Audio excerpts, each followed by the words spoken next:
I was more committed to stand-up comedy than I was to the marriage, because even while she was confessing, I was already writing these jokes in my head. I was like, can you hang on a minute? I'm going to get some paper. She's like, tissue paper? I was like, no, note paper. This is hilarious. Canada, the country? Jesus. What do you have, health insurance or something?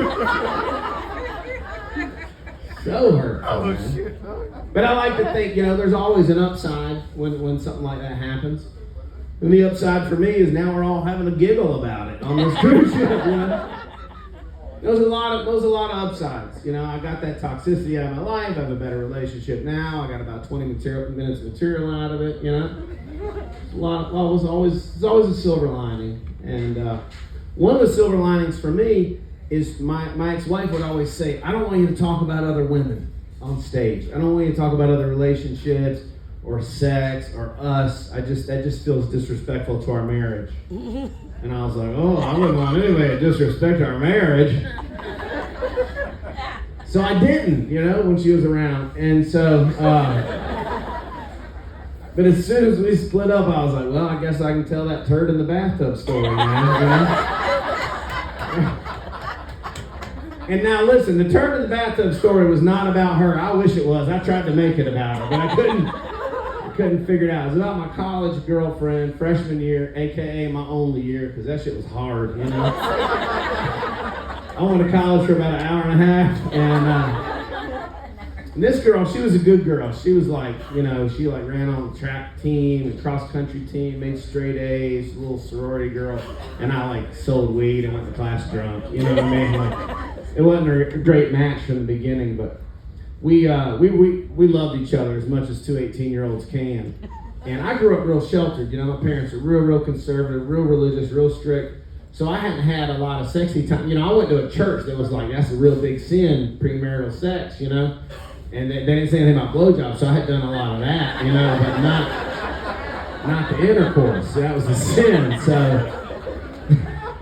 I'm talking about, listen, I went to I call it youth group church, you know what I'm talking about? Everybody sings with their hands up, and there's lyrics on the screen, and God plays drums in the band, you know what I'm talking about? There's a smoke machine, it was that, And they called masturbation self-abuse, and I was like, damn, it doesn't feel like it. It feels like a pretty good time. I just did it before I came, Came before I came. And so,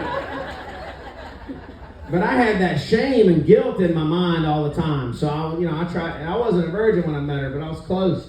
And she had experimented a lot more than I had, and she taught me so much. And I was so grateful. We had a lot of sexy time. And this one particular weekend, I was like, listen, instead of going out to a party and getting all wasted, why don't me and you just have just a sexy night, just me and you? She was like, what did you have in mind? And I had a private dorm room that was actually bigger than my room on this boat, but it was small.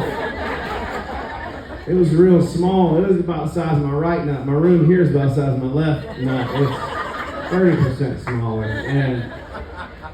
But I had this room, and I it was by myself. I had a twin bed, and I was like, just me and you, sexy night, my dorm room. I'll make us drinks and music, and so all week I was getting ready. I went to the porn store, I was like, I got $26. What can I get? He's like, you can get some edible body paints and this feather. And I was like, all right, shit. I was like, I can get a feather anywhere, dog. He was like, this one's purple. I was like, throw it in the bag, I was like, what do I do with it? He's like, I don't know, tickle her butthole. I was like, all right, fuck it, I'm sold. So I got edible body paint, I got a purple butt feather. I made a sexy playlist. Back then we called it a CD. I'm old, I had everything on there. I had D'Angelo, Brown Sugar, what? I had Casey and JoJo, I had Bon Jovi. It was fucking music, And I named the CD Sex. That was the name of the CD. And I had my black light posters up. I had 2 black lights, I had a lava lamp. I put fresh water in my bong.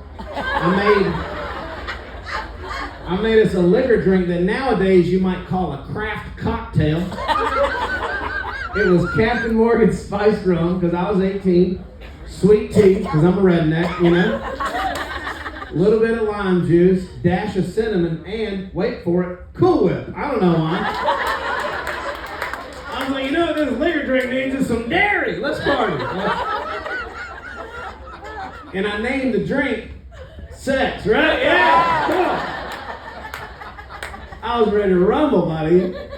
And she's supposed to be there. Oh, and I shared a bathroom with two other disgusting 18-year-olds. So I went in there, I cleaned the bathroom spick and span. I mean, like, I got all the pubes up, you know, got it all shining, you know. And I cleaned the tub. I filled the tub with warm bath water. I put flower petals in the tub. I had flowers. I had candles. It was going to be a sexy night, you know. So she's supposed to be there at 9 o'clock. About 9:15, I was like, all right, she's just fashionably late. She's a girl. She's getting ready, you know. And about 9:30, I was like, that's later than I was hoping for. Then about 9:45, I was like, I better get my cell phone out of the suitcase that came in. And because this is 1999, cell phones were about the size of this stool right here back then. And my parents told me, they were like, listen, only use the cell phone for emergencies because it's $45 a minute, you know? But it was a sex emergency, really, you know? And she didn't even have a cell phone. She was from an even smaller town than me. She had a pager like an old school drug dealer. So I just paged her. I just put in 69, 911, you know? So she would know it was like a sex emergency. And so finally, she showed up about 10:15. She knocked on the door. I was like, hell yeah. And so I come to the door and I'm like, hey. And she's like, hey, I'm really sorry I'm late. One of my friends got a fit of absolute citron and had a shot. I was like, I think you had more than one shot, champ. And she was just Waffle House drunk, you know what I mean? Just scattered, smothered, shit-faced, just extra crispy, double over. It was a mess. But I was like, fuck it, we were gonna party anyway, let's do this, you know? I'll catch up with you, no problem. I was already having a sex drink, you know?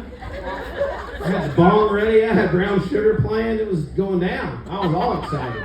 She came in, I gave her a sex drink, she was like, is this Cool Whip? I said, yes ma'am, it is. I was like, you want to hit this bong? And she would never hit the bong when she was sober. She was a good girl, you know? She ran and on the track team and all that. But when she was drunk, she would, and she was. So she did. And if you're a weed person, this will impress you. This is before any nerd could go fucking buy weed at a store. You had to be cool to get it back when I was young. You had to be a criminal, you know? This shit was White Widow and G13 hybrid. The strongest weed ever made. I was 18. I thought I was the shit, you know? I was like, I got an ounce of this. I'm a fucking kingpin, you know? Had in a glass Jerome Baker bong because I'm classy, you know? I had changed the water. I put new ice cubes in there. I was like, okay, babe, go easy on that. That's good stuff. She's like, I got this. And she just cleared it. And I was like, whoa. She said, didn't even cough, you know, runner's lungs. It was fascinating. And then about 3 minutes later, she's like, I'm just gonna run into the bathroom for just a minute. And I was like, all right, we'll see how this goes. So I was just sitting on my little twin bed, having a little sex drink, you know, listening to Casey and JoJo. About 15 minutes went by, I was like, that's probably not good, you know? It was either a complicated bowel movement or something went wrong, you know? Either way, something went wrong, really. So I knock on the door, and I'm like, hey, babe, you all right in there? And what did she say? She was like, she goes, nah. And I was like, oh, shit. So I was like, can you come to the door? She was like, nah. And so I had to pick the lock on the door with my Swiss Army knife because I'm an Eagle Scout. And buddy, I got the door open. It just looked like CSI College, you know what I mean? It looked like a Dexter crime scene except throw up instead of blood. I mean, it was unbelievable. I was just waiting for somebody from CSI to walk through like, well, judging by the projectile vomiting, I would say this person's been alcohol poisoned for at least 45 minutes. It was everywhere. It was on the floor, it was on the wall, it was on the tank of the toilet, it was in the bowl of the toilet, it was in her hair was in the toilet, it was a mess. And I was like, well, that's not really how I thought this night was gonna go, you know? I was gonna tickle your butthole with a feather, you know? Oh well. But I decided, I was like, well, I don't want to move her until I know she's empty. You know what I'm saying? Like, this is a volatile situation. I'm not trying to get her near any textiles, you know? So I was like, hey, when you're done, you just let me know. You just be like, and I'll move you, you know. So finally she's like, and I moved her, and I cleaned up this whole room. And I mean, I was 18 years old. I didn't have a crime scene cleanup kit. I had toilet paper and Windex. That was it. And so I'm just wrapping around my hair, I'm like, whoa, you know, just flush and throw up toilet paper down the toilet. It was a terrible experience. I got the whole room clean, Windex the whole room, you know, and I had set her over to the side to be addressed at a later time, you know. So finally I got the room clean, and I was like, well, we gotta do something with you. She's like, you know. She had it all over her clothes and her hair. I was like, I gotta clean her up, you know. So the tub was full of flower petals. So I had to drain the tub and get all the flower petals out. And I took her clothes off in a loving and caring way, all right? This is not a Me Too situation. I knew this person, okay? Not that kind of comedian, all right? If I ever become famous, my sex scandal will be like, he told me he loved me too soon. But, he cries when he comes. But, not every time, so, got a lot of love in my heart. So I get her naked, and I'm trying to, I got naked too, because it'd be weird if I didn't, you know, and so I'm just trying to hold her up in the shower, but she's like one of those inflatables at Christmas, you know, she's like Rudolph the Red-Nosed Reindeer when the motor's giving out. She just, and it was a chore, you know. I'm washing the throw up out of her hair. I'm trying to get her clean. Finally, I get her as clean as I can get her, and I'm just kind of kicking gross shit down the drain with my feet. Finally, I'm like, I don't know what to do with her, you know. I don't want to I want to make sure she's done, you know. And so I just set her in the tub. I was like, that way if she throws up, I can kind of rinse her off. And I'm sitting there, and I'm like, she's probably cold. I'm going to fill it up with warm water. Because when I feel bad, I love a nice warm bath, you know, some chamomile tea. Right? Warm bath always makes you feel better, right? But I was 18. I hadn't been around the world a whole lot yet and seen those signs by hot tubs like, hey, if you're drunk, don't get in here, you'll fucking die. I hadn't seen those. So I didn't know any better. I just thought it would help her relax. And it did. She relaxed so much. So I filled it up with warm water, and we're just kicking it, you know. She was all hammered. We're just partying, and I was having a sex drink, and I was just like, she's in the tub right here, and I got my back against the bathroom door, sitting side by side, and I'm just taking bong hits and drinking sex drink, Cool Whip. You want that? She's like, no. And she was pretty much asleep. But I started singing some Roy Orbison songs, because I'm an 88-year-old man trapped in an 18-year-old's body. And I was like, pretty woman, walking down the street. She's like, please stop singing. And I was like, you're not going to remember any of this, so don't worry about it. And we're just chilling, and then I saw it, and I tell you, I didn't know what it was at first, you know, because my brain was like, nah. Have you ever seen that movie Seven with Brad Pitt and Morgan Freeman? You know when they bring the wife's head out in the box in the desert at the end, and Brad Pitt's like, he can't stop looking at it, but he's looking away. It was like that with that turd, you know. I had never seen one in a tub before. I had seen them in toilets. I had seen them in grass. That was really about it for me at that time, you know. It was so out of context for me. I hadn't seen it in a bathtub. And it was big too. It looked like 3 Snickers bars wrapped by 2 brown scrunchies. I mean, it was just a cankle-sized turd, you know what I mean? It was a real dirt snake. I mean, it was a mud pickle. It was the biggest turd. To this day, I've still never seen a bigger turd. And I was in construction for years.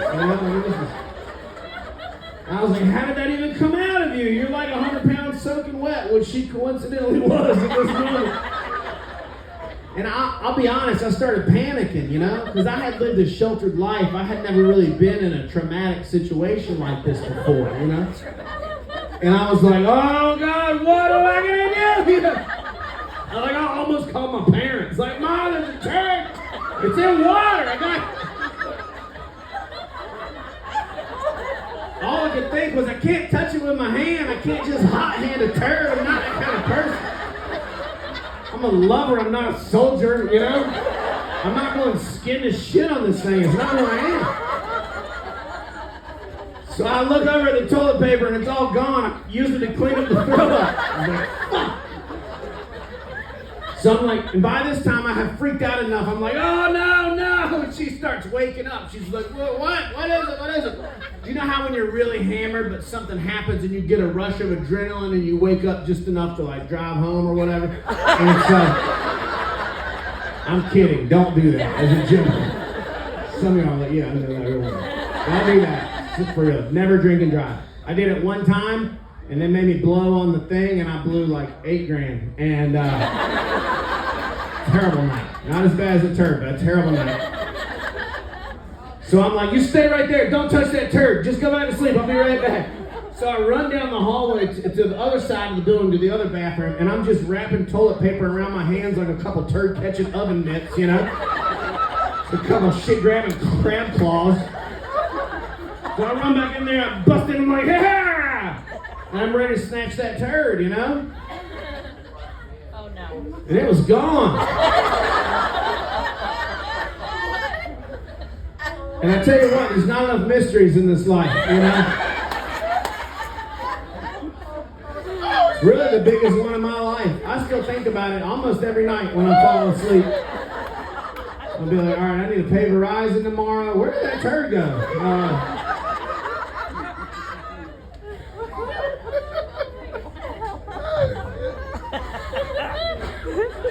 Man, who is talking in that corner the whole fucking show? Brother, if you're funnier than me, my agent wants to meet you. Shut up. Shut the fuck up. Hey, if I suck, I can understand, but I'm killing over here. Yeah, well, my neighbor's name's Don, and he's got one of them new ones in here. Shut the fuck up. So anyway, I go to grab the turd, and I don't know where it is. I don't know if she put it back in there, you know what I mean? I thought maybe she flushed it, but I didn't hear the toilet flush. So then I looked in the tank, I was like, maybe she did an upper decker. I don't know how to, you know? I didn't know what to do. I was just like, okay, well, I guess I'll drain this water. I don't want her just sitting in shit water the whole time. So I drained the water. I stood her back up, still talking, stood her back up. I washed her hands, because I don't know what happened, you know what I mean? I washed her, pooed her, and got her as clean as I could get her, you know? And then I wrapped her up with some warm, dry towels. I kind of swaddled her like a little poopy baby Jesus. And I just carried her into my shitty little tiny dorm room, my single bed. I set her down.